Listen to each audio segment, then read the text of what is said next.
बिस्मिल्लाहिर्रहमानिर्रहीम।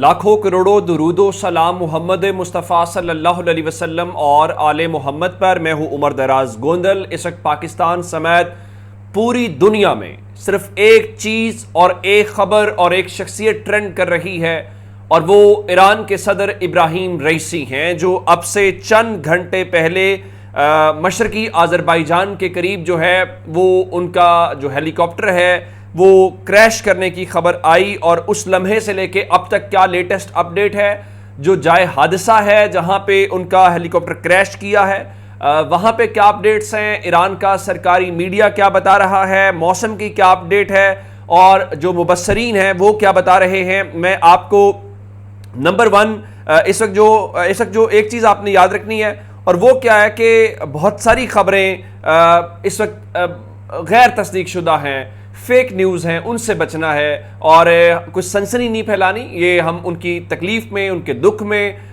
इस सब में हम बराबर के शरीक हैं। और ईरान पाकिस्तान का बहुत करीबी दोस्त है, बहुत गहरा दोस्त है। भाइयों में भी लड़ाइयाँ होती हैं बहुत सारे मौक़ों के ऊपर, वो कश्मीर का मामला हो, वो पाकिस्तान और इंडिया की जंगें हों, उसमें ईरान हमेशा पाकिस्तान के साथ खड़ा हुआ।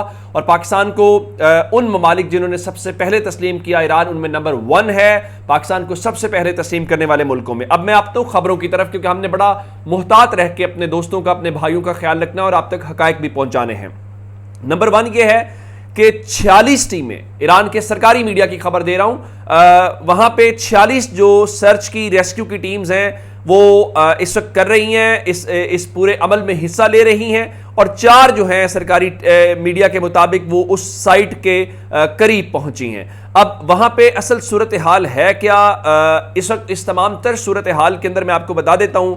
ईरान के जो सुप्रीम लीडर हैं आयतुल्लाह खामनाई, उनकी जानिब से एक इमरजेंसी मीटिंग जो है, जो नेशनल सिक्योरिटी काउंसिल की है, वो कॉल कर ली गई है। और इसमें मसला ये है कि इसमें सिर्फ ईरान के सदर मौजूद नहीं है, बल्कि ईरान के वजीर खारजा भी मौजूद हैं। और चूंकि ईरान के वजीर खारजा हुसैन आमिर जो वो हैं, वो भी बड़े मौसर वो शख्सियत तस्वुर की जाती हैं।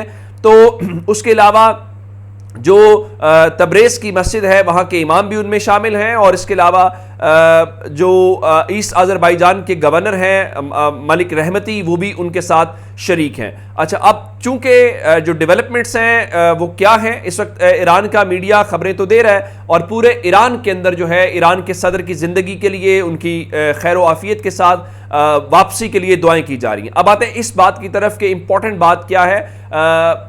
इंपॉर्टेंट बात यह है कि जो हिलाल अहमर ईरान है, उनके सरबराह की जानिब से बताना यह है कि इस वक्त अगर एरियल सर्च यानी फ़ज़ाई तलाश का जो अमल है वो बिल्कुल नामुमकिन सी बात है। उसकी वजूहात ये हैं कि ये जो हेलीकॉप्टर क्रैश हुआ है, वहाँ पे मौसम और धुंध बहुत ज़्यादा है।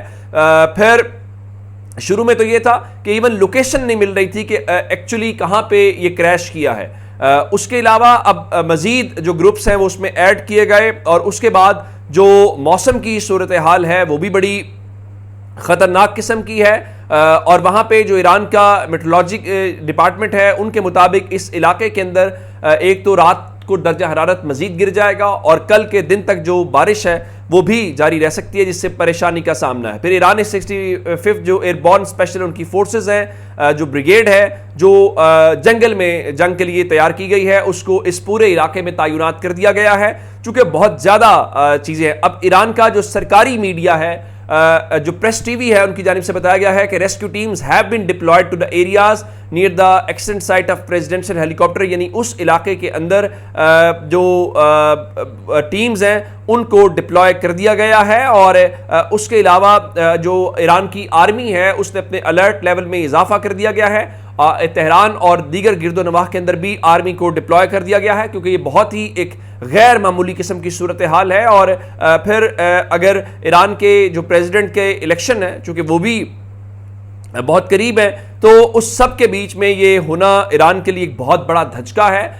इस वक्त तक कोई सरकारी तौर पे ये ऐलान नहीं किया जा रहा, लेकिन वहाँ पे अब कुछ मुतज़ाद इतलात ये हैं कि टीम्स वहाँ पे पहुँच रही हैं या पहुँच गई हैं, लेकिन ईरान के सरकारी मीडिया ने अभी तक नहीं बताया कि हमारी टीम पहुँच गई है, क्योंकि गैर मुसद्दिका खबरें हैं जी। ईरान के साथ जो उनके शख्सियत हैं उनके साथ राब्ता हो गया, लेकिन चूंकि मौसम इतना शदीद है, लेकिन जिस तरह मैंने आपको बताया कि मज़ीद टीम्स उसमें एड्स कर दी गई हैं। ईरान की जो आर्मी है वो कह रही है जी हम तमाम जो अपने वसाइल हैं वो इस सर्च और रेस्क्यू ऑपरेशन में बुरूकार ला रहे हैं ताकि किसी किस्म की कोई दिक्कत ना हो। अब उसमें चूंकि जिस तरह आयतुल्लाह खामनाई साहब जो हैं वो नेशनल सिक्योरिटी काउंसिल का इजलास उन्होंने बुला लिया है, अगर खुदा न खास्ता अल्लाह ना करे ऐसा हो, अगर कोई इस किस्म की खबर आती है तो फिर इसका मतलब ये होगा कि जो वाइस प्रेसिडेंट मोहम्मद मुकबर हैं वो ईरान के नए प्रेसिडेंट के चार्ज संभाल लेंगे और अगले 50 दिनों के अंदर अंदर जो है वो ईरान के अंदर जो प्रेसिडेंशियल इलेक्शंस हैं वो होंगे और उन इलेक्शंस के हवाले से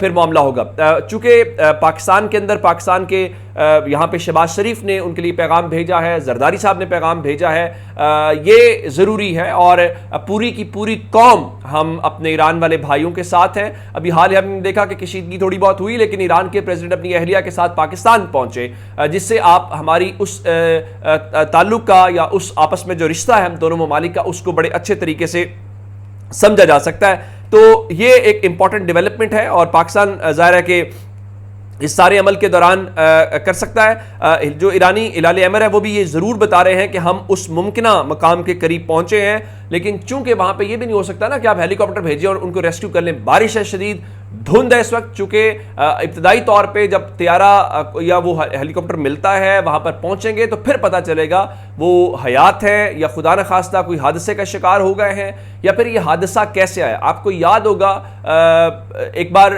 इंडिया के जो चीफ ऑफ वो जनरल बिपिन रावत थे, वो इस किस्म के एक क्रैश के अंदर उनकी जान चली गई थी और वो भी मौसम की शिद्दत थी और इसी किस्म का धुंध का वाकया पेश आया था। तो अब अभी तक ये कहना कबल वक्त होगा, चूंकि बहुत ज्यादा स्पेकुलेशंस हैं, बहुत ज्यादा खबरें हैं जी, फलां टीवी चैनल ने दावा कर दिया फलाने, अभी तक ये कहना कबल वक्त होगा। देखें, झूठी खबर देना, सनसनीखेज खबर देना वो बड़ा आसान काम होता है, लेकिन ये हकायक पर मबनी हकीकत जो असल खबर है वो पहुंचाना ज़रूरी है। उस दौर में जब सनसनी झूठ बड़ी फरावानी के साथ मार्केट के अंदर मौजूद हो, हम ये काम हरगिज़ भी नहीं करेंगे। जहां पे जो एक्चुअल खबर वहां से वेरीफाइड आएगी वो आपसे शेयर करेंगे। अब आते हैं ईरान के बाद जो हमारे यहाँ आज इलेक्शंस हो रहे थे, चूंकि NA-48 के अंदर इलेक्शन है तो NA-48 के इलेक्शन के हवाले से मैंने आपको बताया था कि जो फॉर्म 45 है वहाँ पे बड़ी क्लैरिटी के साथ नज़र आ रहा था कि बैरिस्टर तैमूर मलिक साहब जो हैं वो जीत रहे हैं पाकिस्तान तहरीक इंसाफ के या सुन्नी इत्तेहाद काउंसिल के।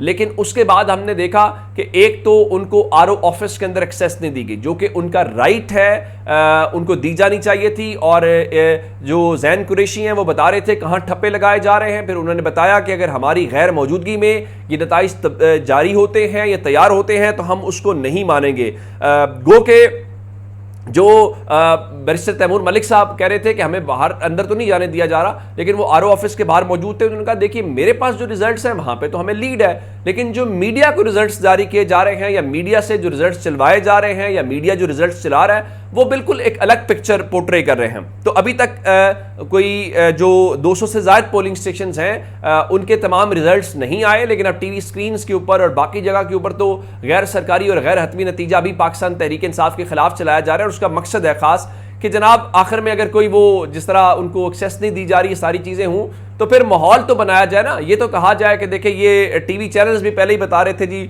उनकी इतनी लीड थी, इतना कुछ था, तो ये पूरे का पूरा एक माहौल है। अब लीड जो है वो उसी तरह से उसको बढ़ाया जा रहा है। अब ऐसा क्या हो गया है कि चंद 100 वोटों से जिस तरीके से इन्होंने जिस तरह भी 8 फरवरी को किया, तो अब अचानक से गिलानी खानदान और पीपल्स पार्टी वहां पे बहुत मकबूल हो गई है। तो बैरिस्टर तैमूर मलिक खासे जज्बाती दिखाई दिए। उनका कि मेरे जैसा पढ़ा लिखा आदमी जो सिस्टम में बेहतरी लाना चाहता है, अपने लोगों की बेहतरी चाहता है, आप क्या चाहते हैं इस इतनी गर्मी में? यानी अगर आप जो टेम्परेचर आपके शहर में होगा, जरा मुल्तान उससे ज्यादा होता है, मुल्तान गर्म शहर है, तो उनका उसके बावजूद लोग वोट डालने आए हैं। तो आप ये क्या चाहते हैं? आप चाहते हैं कि लोग मायूस हो जाएं? तो फिर उन्होंने इतने एक मौके के ऊपर जज्बाती हुए उनका फिर आप मेहरबानी करें, आप मार्शल लॉ लगा दें, खेल खत्म कर दें। और ये बात अपनी जगह के ऊपर दुरुस्त है कि अगर आपने पाकिस्तान के लोगों के मैंडेट का एहतराम नहीं करना, या वो जो लेके आना चाहते हैं, जिसको वो जितवाना चाहते हैं, उसको आपने नहीं मानना या उसको नहीं जितवाना, तो फिर इस सिलेक्शन के प्रोसेस का कोई फायदा नहीं है। फिर ये करोड़ों रुपए अरबों रुपए लगाने का कोई फायदा नहीं है। फिर इस्लामाबाद से एक शाही फरमान जारी किया करें कि हम इसको चाहते हैं और ये MNA होगा, फिर कौम जाने और आप जाने, फिर इस तमाशे की जरूरत नहीं है। अपना बहुत सारा ख्याल रखिएगा। खुदा हाफिज।